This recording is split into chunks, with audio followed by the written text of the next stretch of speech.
The morning sun cast long shadows across the alien landscape of Valdris Prime as Lee Tejin checked his rifle one final time. The weapon felt solid in his hands, a comfort he needed on this dangerous world.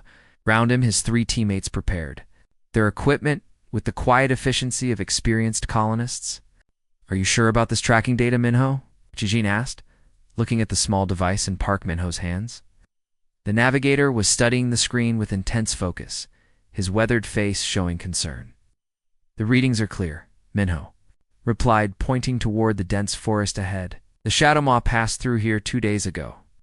The trail leads straight into the Thornwood Valley." Kim Sora adjusted her field scanner and frowned. "That's deep territory. Reports say nothing good comes out of those woods." She was the team's xenobiologist, a small woman with sharp eyes who had studied every dangerous creature on Valdris Prime. Choi Dongwoo spat into the red dirt and hefted his heavy plasma rifle. "Good. Let's get this monster and go home. The settlers are counting on us." The security specialist was built like a tank and had the attitude to match. He never backed down from a fight.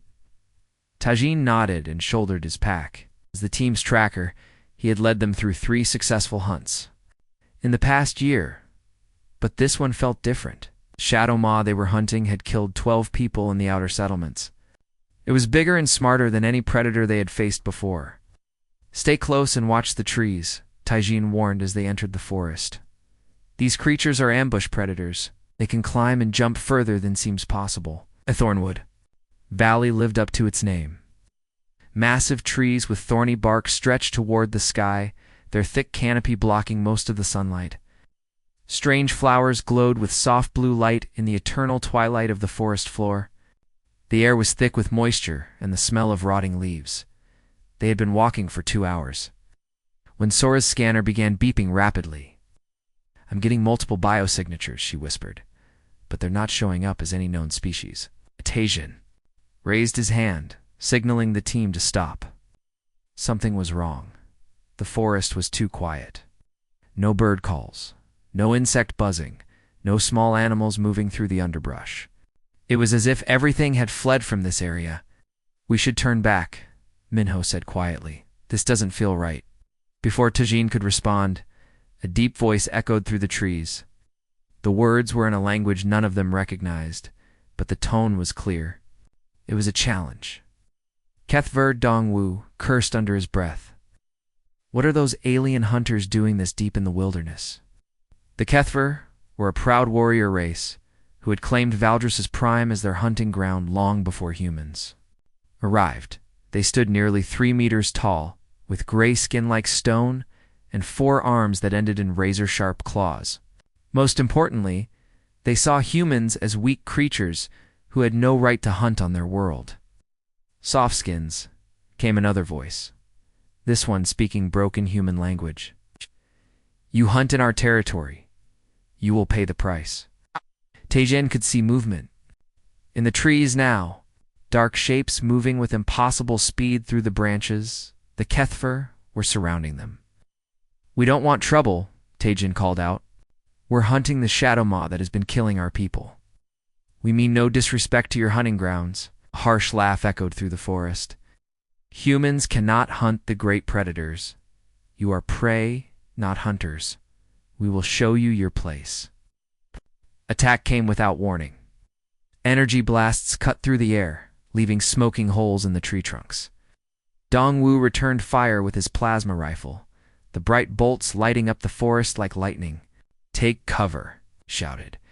Tejin dove behind a massive tree root as more energy blasts sizzled past his head. He could hear Sora crying out in pain somewhere to his left. Minho was returning fire with his sidearm, but his shots were wild and desperate. "We need to get out of here," Minho yelled over the sound of weapons fire. But the Kethver had planned their ambush well.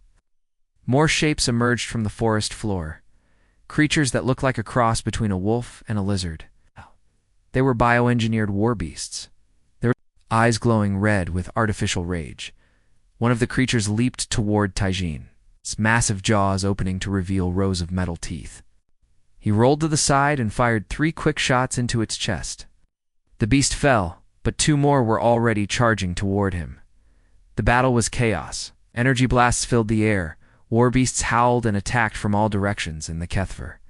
Warriors moved through the fight like deadly shadows. Tajin caught glimpses of his teammates between the trees, but the smoke and darkness made it hard to see clearly. A massive explosion shook the ground. Dongwu's plasma rifle had overloaded, creating a crater where he had been standing. The security specialist was on the ground, not moving. Dongwu Sora screamed. She ran toward their fallen teammate, ignoring the danger. A Kethver warrior intercepted her, its forearms wrapping around her small form. She disappeared into the smoke and shadows. Tajin tried to reach her, but a war beast slammed into his side, sending him crashing into a tree. Pain exploded through his chest as the creature's claws raked across his ribs. He could feel warm blood soaking through his shirt. Another beast attacked from behind, its teeth sinking into his leg. Tajin screamed and drove his knife into the creature's eye. It released him but left deep puncture wounds in his thigh. World started to spin. Blood loss was making him weak and dizzy. Through the chaos, he could see Minho being dragged away by two Kethver warriors. The navigator was unconscious, his face bloody. "Your friends are captured," a deep voice said. Tajin looked up to see a massive Kethver warrior standing over him. The alien's gray skin was covered in ritual scars, and his forearms held weapons that hummed with deadly energy. "You will die slowly, Softskin," the warrior continued. "It's a lesson to your kind. Humans do not belong on the hunting grounds of the Kethver." The warrior raised his weapon, preparing to deliver the killing blow. But before he could fire, a deep roar echoed through the forest. It was a sound that made the trees shake and scent, the war beasts running in terror. The Kethver warrior's eyes widened in surprise and fear. "Impossible," he whispered. The great shadow does not protect prey. A massive shape moved through the trees, so large that it seemed to block out the remaining light. The Kethver warrior took a step backward, then another.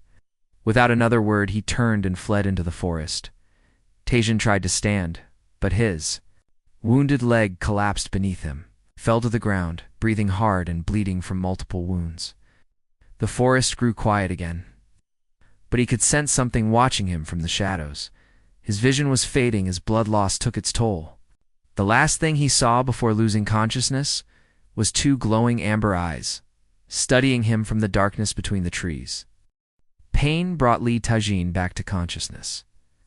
His chest felt like it was on fire, and his leg throbbed with each heartbeat. The taste of blood filled his mouth as he tried to open his eyes. Everything was blurry and dark. He was lying on his side among the fallen leaves and broken branches. The battle was over. The forest was quiet except for the distant sound of wind through the trees. His rifle was gone, probably taken by the Kethver or lost in the chaos. His knife was still in his belt, but his hands were too weak to reach for. Tajin tried to remember what had happened: the ambush, the war beasts, his teammates being captured or killed, the massive Kethver warrior standing over him, ready to end his life. Then those amber eyes watching from the shadows. He attempted to sit up, but the movement sent waves of agony through his broken body. The claws had torn deep gashes across his chest, and he could feel the warm wetness of blood still seeping through. His torn shirt, his left leg was worse, and the war beast's bite had gone deep, possibly hitting bone. "Have to move," he whispered to himself. "Have to find help." But even as he said it, Tajin knew it was hopeless. The nearest human settlement was 50 kilometers away through dangerous wilderness. With his injuries, he would be lucky to crawl 100 meters before collapsing again.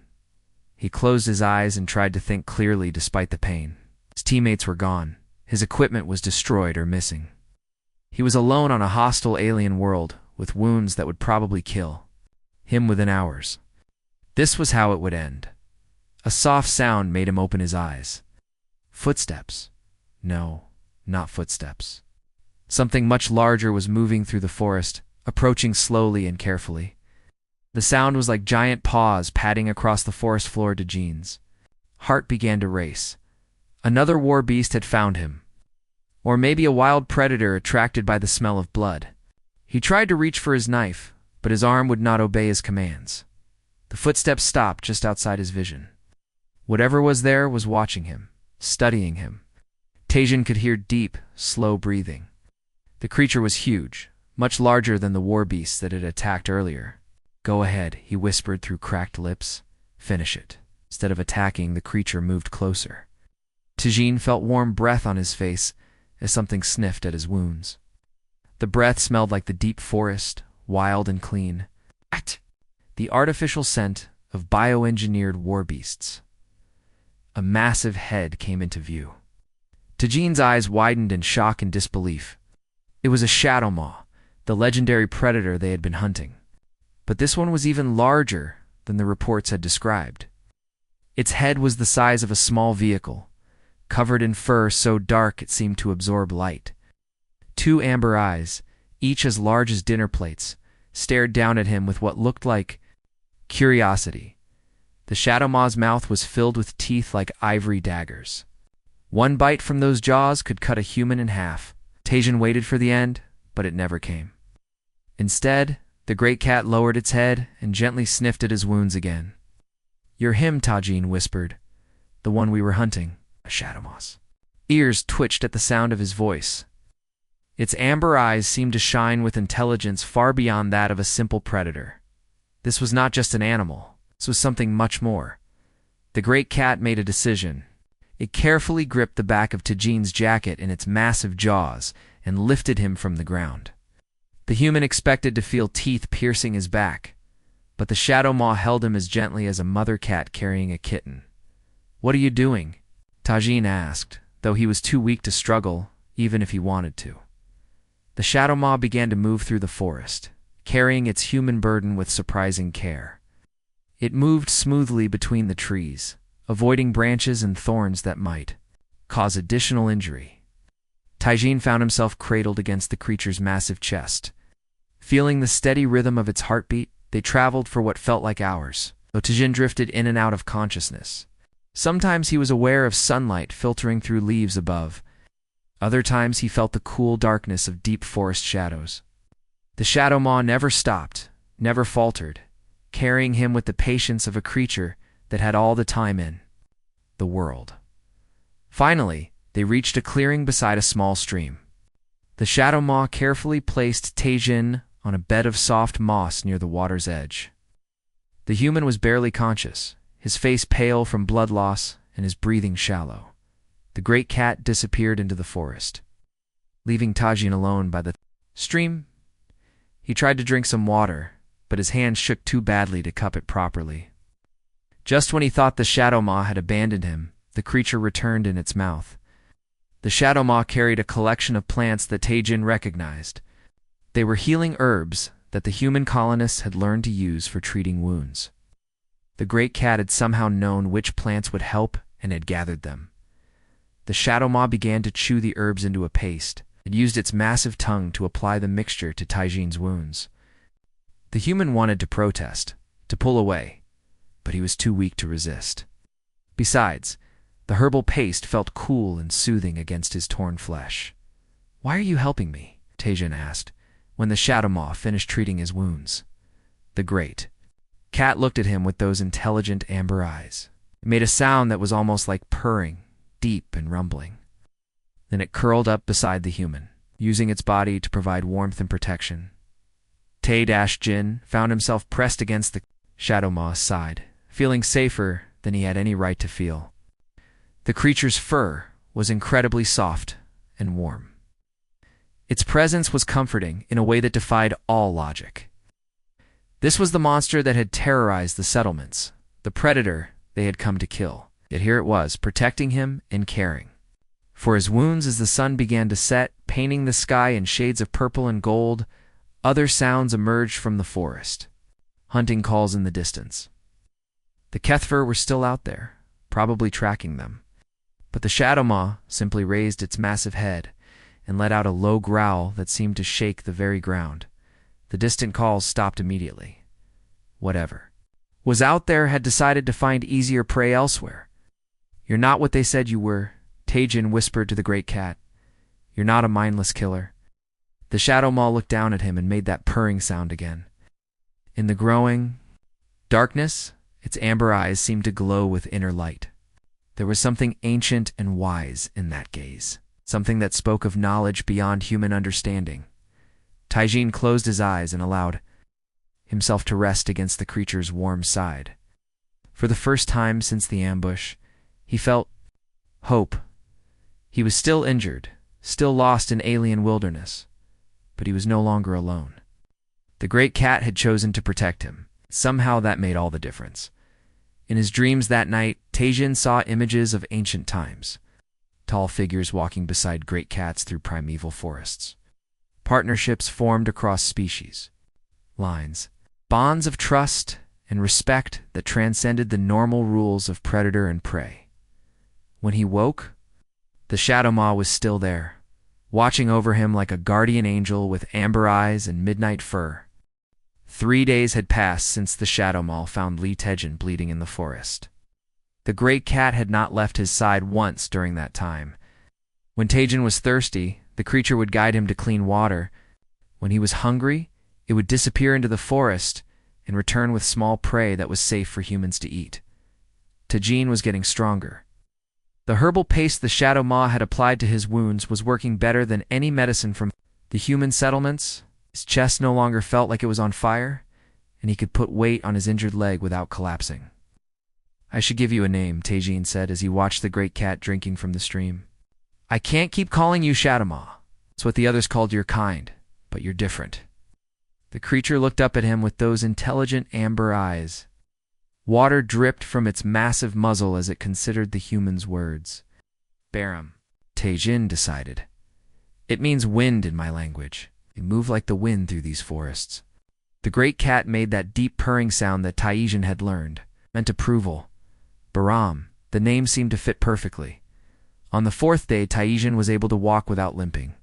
His wounds were healing faster than should have been possible, and he felt stronger than he had in years.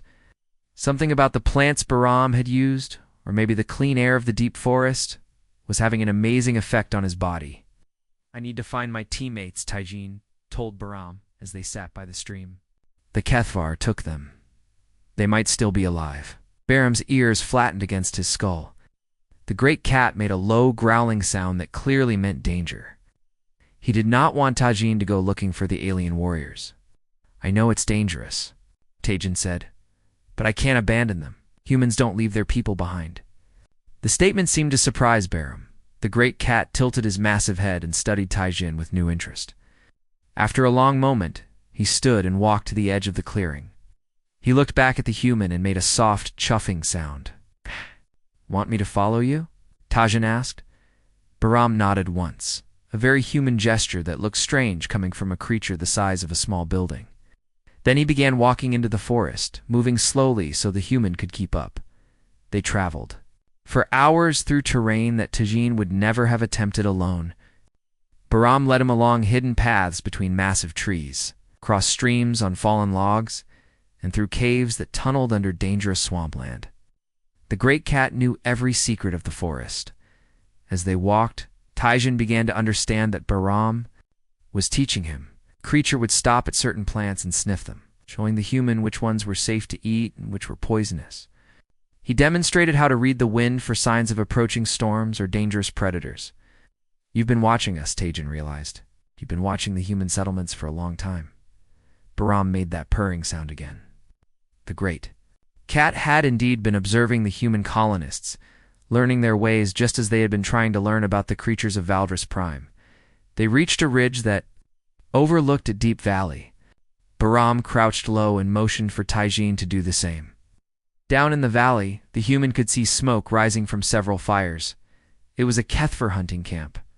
"My friends are down there," Taijin whispered, Baram's amber eyes fixed on the camp below.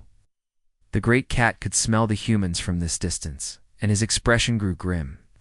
Some of Taijin's teammates were still alive. They were in great danger. As they watched, a group of Kethvar warriors emerged from the largest tent. They were dragging 2 human prisoners between them. Even from this distance, Taijin could recognize Park Minho and Kim Sora. They were alive but badly injured. "We have to help them," Taijin said. Baram shook his massive head. The odds were impossible. There were at least 20 Kethvar warriors in the camp, all heavily armed. Even a creature as powerful as Barum could not fight so many enemies at once, but as they continued watching, something interesting happened.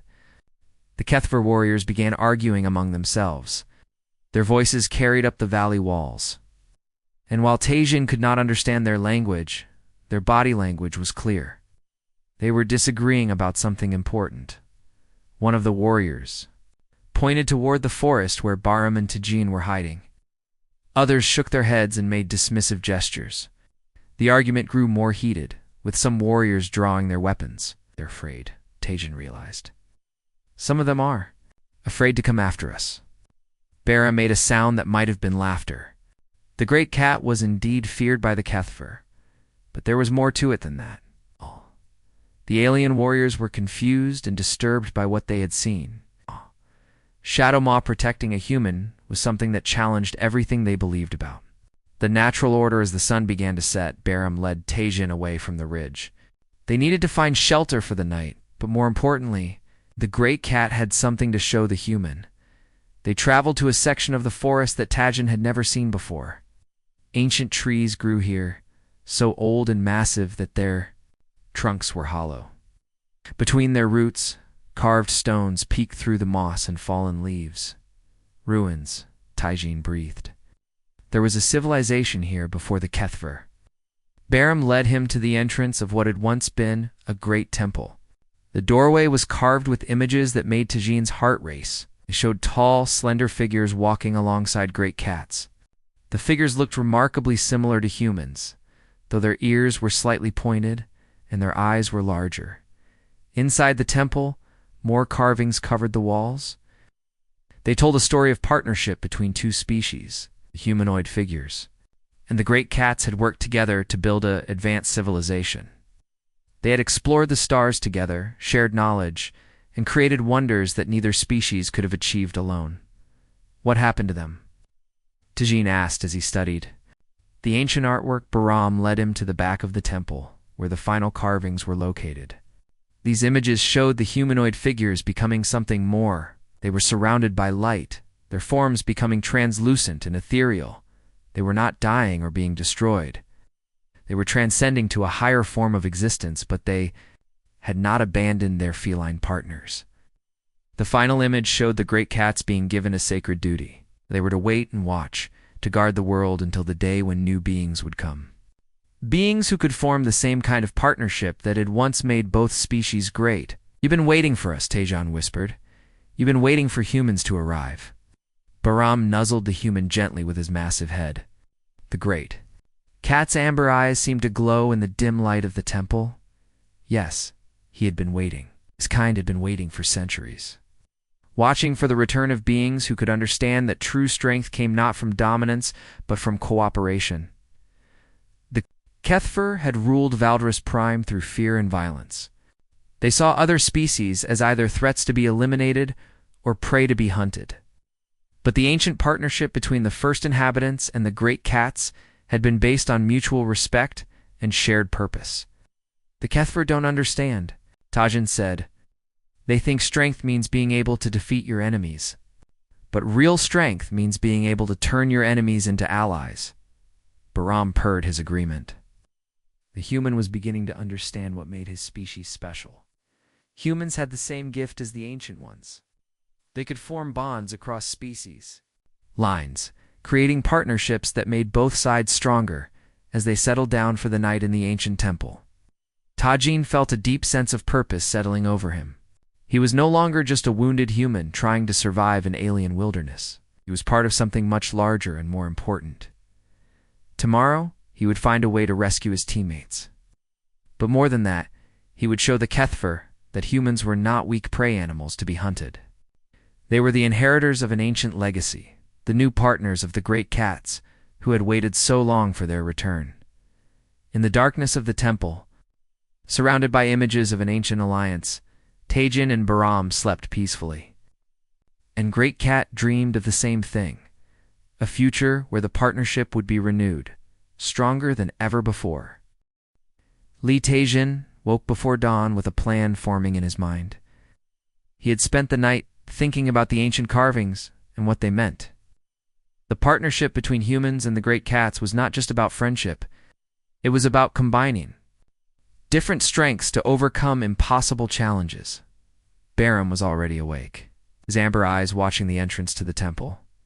The great cat sensed that today would be different. Today they would not just hide and observe. Today they would act. "We're going to get my friends back," Tejin said, as he stood and stretched his healing muscles. "But we're not going to fight like the Kethver expect us to fight." Barum tilted his massive head, curious about what the human had planned. "The Kethver think in straight lines," Tajin explained as they left the temple. "They attack with overwhelming force. They believe the strongest warrior always wins. But humans think differently." They made their way back toward the valley where the Kethver camp was located. But instead of approaching directly, Tajin led Barum in a wide circle around the area. He was studying the terrain, looking for advantages that a human mind could see, but alien warriors might miss. The valley was shaped like a bowl, with steep walls on 3 sides and only one main entrance. The Kethver had chosen it because it was easily defended. But Tajin saw something different. He saw a trap that could be turned against the trappers. "Water," he said, pointing to the stream that flowed through the valley. "It comes from those mountains and flows out through the narrow gap. What happens if we block the gap?" Barum's eyes brightened with understanding.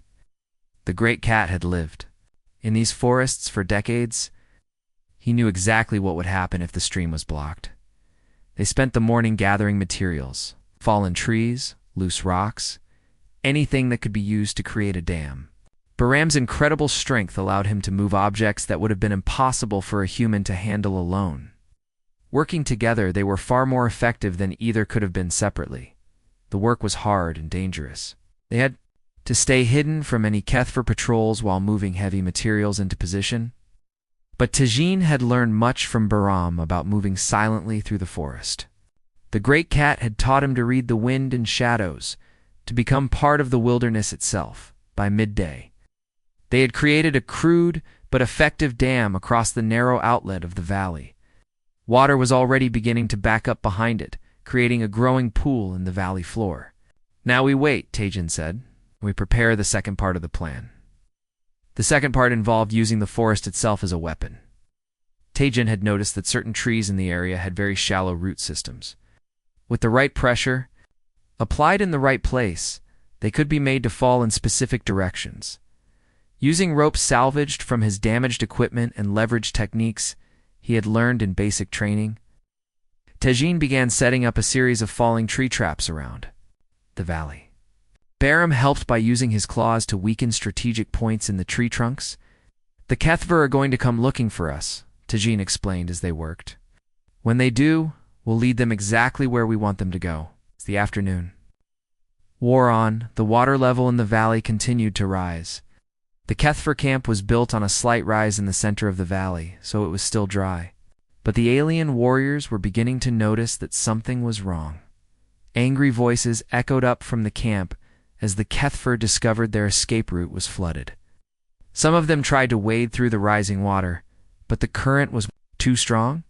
Clearly visible to the Kethver below, he was no longer the wounded, helpless human they had left for dead.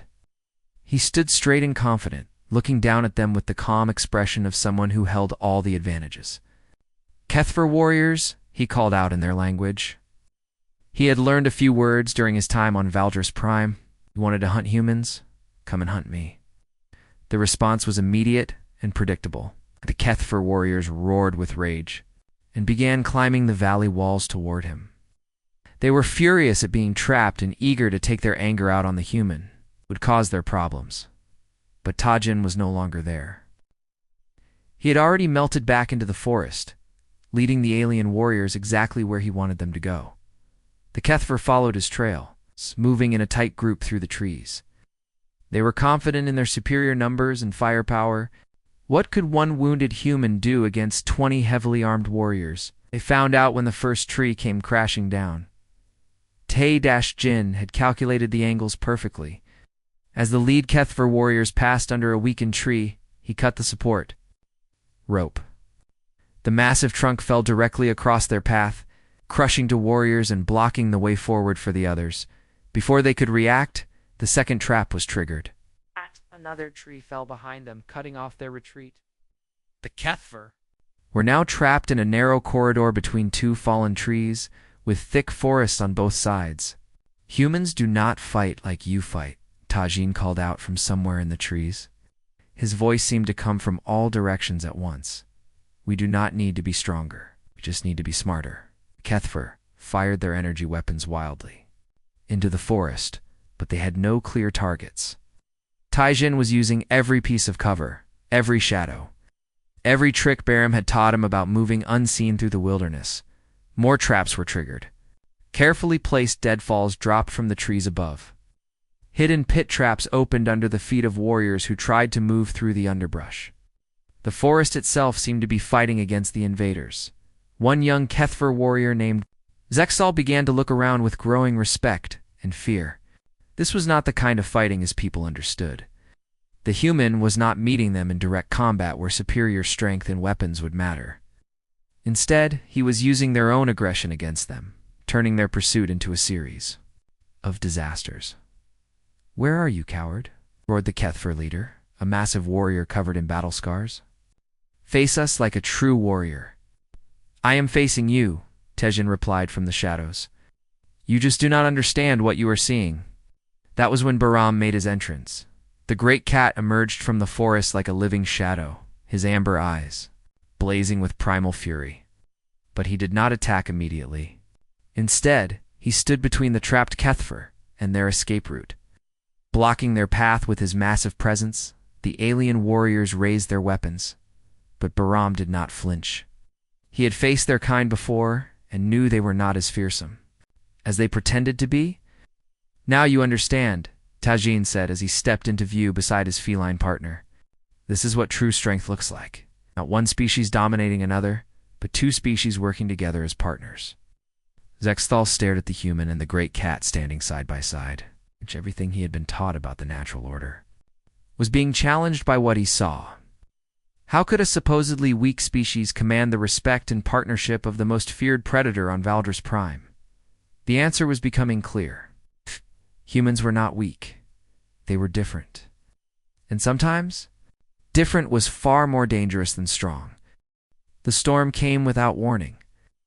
As storms often did on Valdris Prime, dark clouds rolled across the sky like a living thing, and lightning split the air with deafening cracks.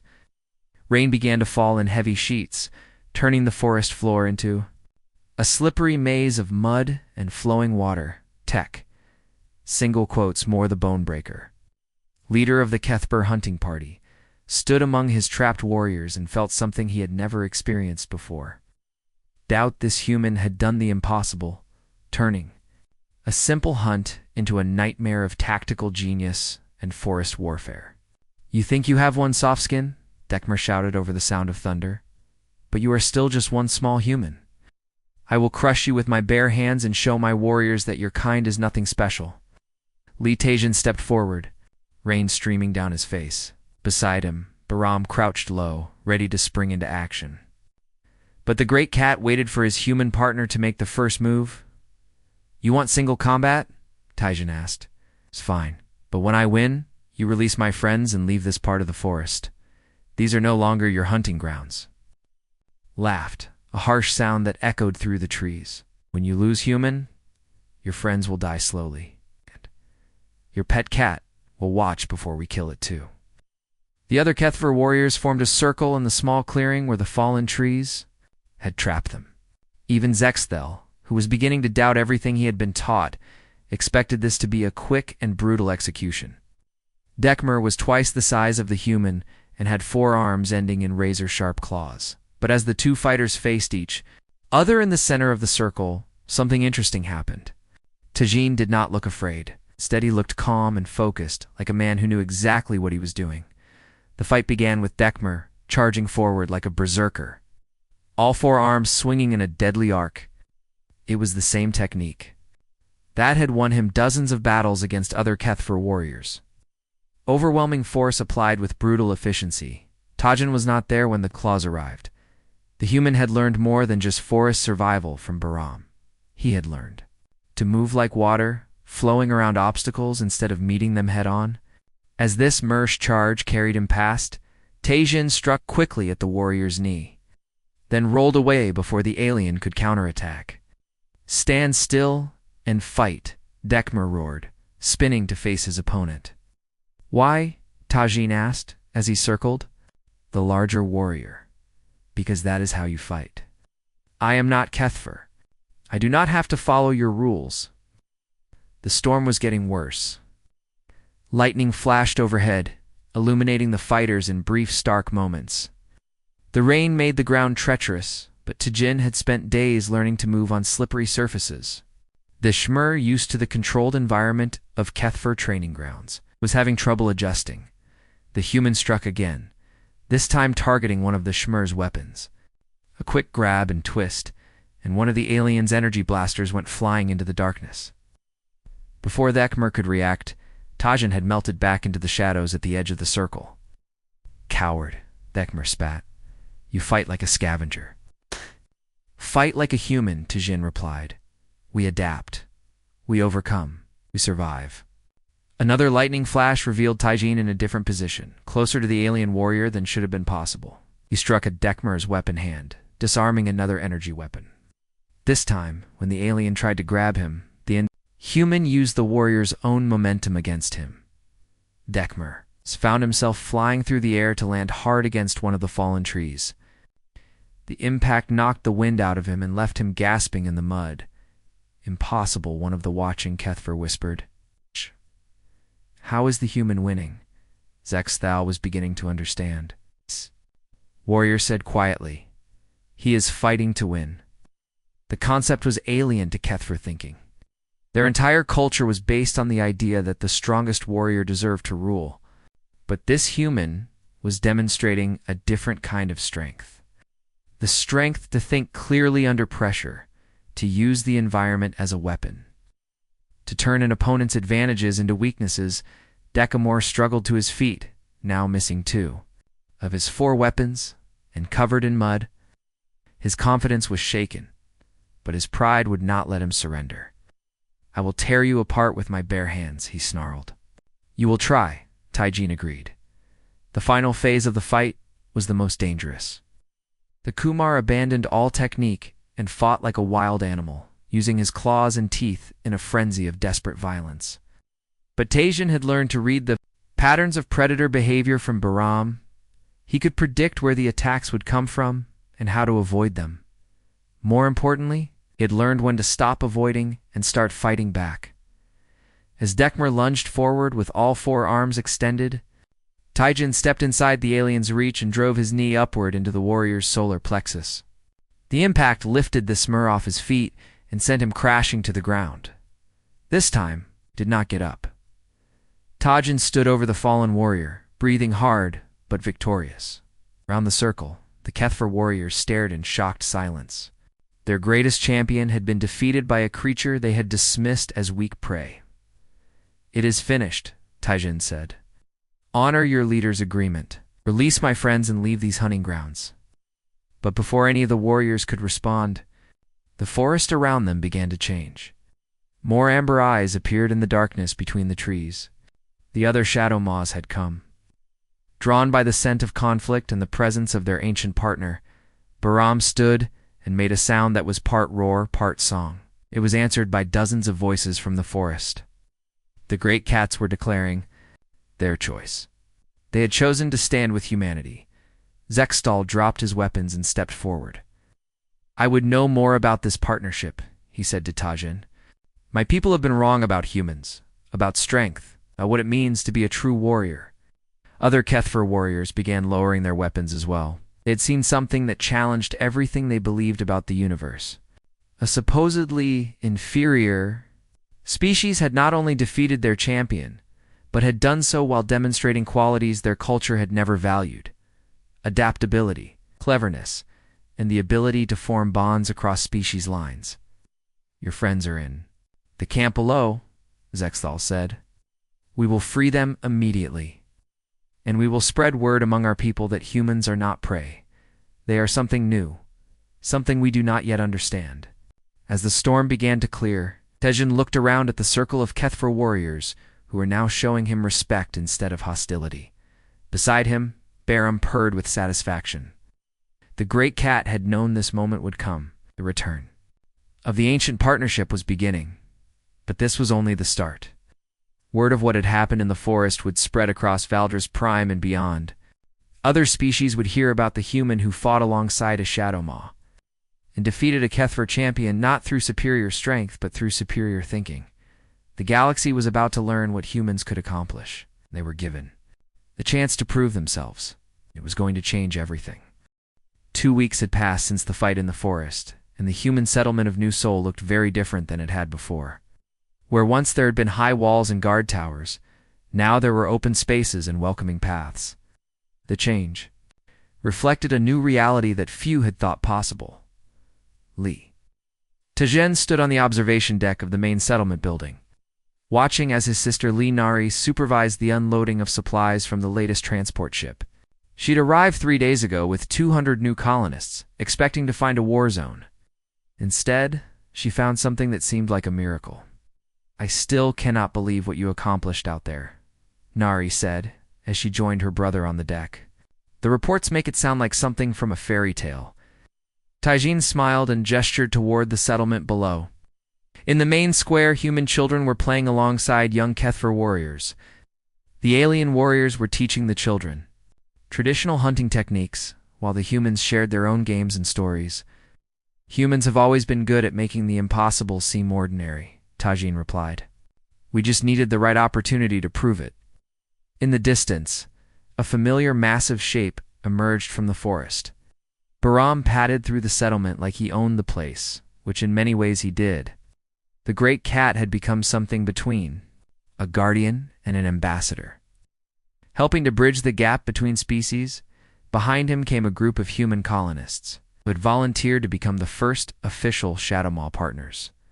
They had spent the past week learning from Barum and the other great cats, forming bonds that would have seemed impossible just months ago. "Captain Yoon wants to see you," Nari said. "She's in the communications center with Dr. Han. They've been receiving messages from all over the galaxy." Taijin nodded and made his way to the communications center. Captain Yoon Ji-hai was standing in front of a large display screen that showed incoming transmission requests from dozens of different worlds. Dr. Han, Zhongwu, was documenting everything. With the excited energy of a scientist who had discovered something revolutionary, "Tajin," Captain Yoon said as he entered, "you need to see this. Word about what happened here has spread faster than we could have imagined." She activated one of the transmissions. The screen showed a Terran Alliance admiral sitting in what appeared to be a very important office. "The Alliance Council has voted unanimously to establish a new diplomatic division focused on interspecies partnership development," the admiral was saying. "We want to send a team to Valdris Prime to study the methods used to establish cooperation between humans and both the HFY and the Shadow Maw populations." Another transmission showed representatives from the Centauri Trade Federation. "Our merchants are reporting unprecedented interest from previously hostile species who want to learn more about human negotiation techniques. Several worlds that have refused all outside contact for centuries are now requesting human diplomatic missions." Dr. Han pulled up a data chart that showed transmission sources. "We're receiving requests from 47 different star systems. Most of them want to know how humans managed to turn predators into partners and enemies into allies. It's not just diplomatic interest," Captain Yoon added. 3 different xenobiology institutes want to study the human-Shadow Maw bond. The University of Proxima is offering to fund a permanent research station here. Taijin looked at all the incoming messages and felt a mixture of pride and concern. Are we ready for this kind of attention? Before anyone could answer, Zexthel entered the communications center. The young HFY warrior had become the unofficial liaison between his people and the human settlement. He moved with the confident grace of someone who had found a new purpose in life. "The Elder Council has made their decision," Zexthal announced. "We will establish a permanent cultural exchange program with your people. Young HFY warriors will come here to learn human methods of problem-solving and cooperation. In return, We will teach humans the ancient hunting traditions that connect all living things. What about the other Kethfer clans? Dr. Han asked. Are they all willing to accept this change? Zexthal's expression grew serious. Not all. Some of the older clans still believe in the old ways of dominance and conquest. But word of Vekmar's defeat has spread throughout our territories. Many are curious about beings who can turn the greatest predator into a willing partner. He gestured toward the window, where Bahram could be seen resting in the shade of a large tree. Several human children were sitting against the great cats, sighed, listening as their teacher read them a story. Our young warriors see this and ask questions that have no answers in our traditional teachings. Zextal continued. How can prey animals show such courage? How can they earn the respective creatures we have always feared? These questions are changing how our people think about strength and honor. A new transmission came in, this one marked with the highest. Priority codes. Captain Yoon activated it immediately, and the screen showed a familiar face. It was Admiral Chen from Earth's Command, someone Taiyin recognized from news broadcasts. Mr. Li, the Admiral said, the Terran Alliance has decided to offer you a position as Special Ambassador for Interspecies Relations. Your methods and achievements on Valdris Prime represent a new approach to galactic diplomacy that could change everything. Taejin felt all eyes in the room turn to him. This was an opportunity that could affect the future of human expansion into the galaxy, but it would also mean leaving Valdris Prime and the partnership he had worked so hard to build. I'm honored by the offer, Taejin replied to the recording, but I need time to consider what would be best for everyone involved. After the transmission ended, the room was quiet for a long moment. Finally, Nari spoke up. You have to take it, she said. This is bigger than just one world now. What you've accomplished here could be the foundation for peaceful contact with hundreds of species. But if I leave, who will maintain the partnerships we've built? Taejin asked. We will, Zextal said firmly. The bonds between our peoples are not dependent on one individual, no matter how important. You have taught us that true strength comes from cooperation.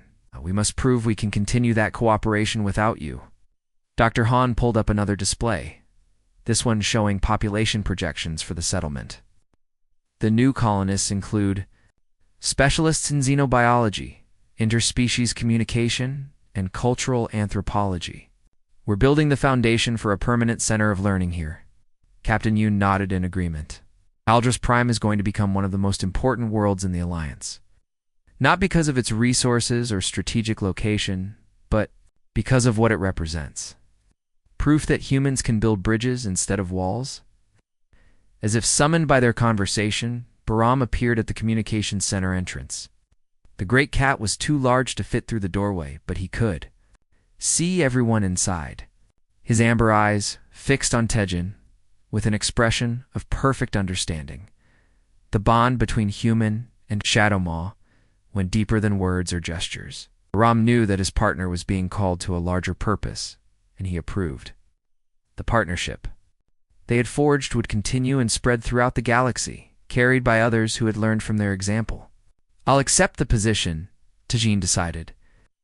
But I want to return here regularly. Valdris Prime will always be my home. As the sun set over the settlement, painting the sky in shades of gold and purple, Taejin stood with his sister and watched. The daily miracle that had become routine. Humans and Kethfer working together on construction projects. Children of 3 different species playing games that combine traditions from all their cultures. Shadow Maws moving freely through the settlement as honored guardians and partners. In the distance, more great cats emerged from the forest. They came not as predators or threats, but as beings ready to form new partnerships with the strange bipedal. Creatures who had proven themselves worthy of respect. From the shadows, the great cats emerged, Nari said quietly, remembering the words that had started this whole adventure. But now they walk in the light, carrying the promise of a better future. Taejin smiled and placed his hand on Bahram's massive head. The great cat purred with contentment, a sound that seemed to resonate through the very ground beneath their feet. The partnership between humans and Shadow Maws was no longer a secret hidden in the wilderness. It was the beginning of a new age. In galactic civilization, an age where cooperation would triumph over conquest and understanding would overcome fear. And it had all started with one wounded human and one great cat who chose to see potential instead of prey.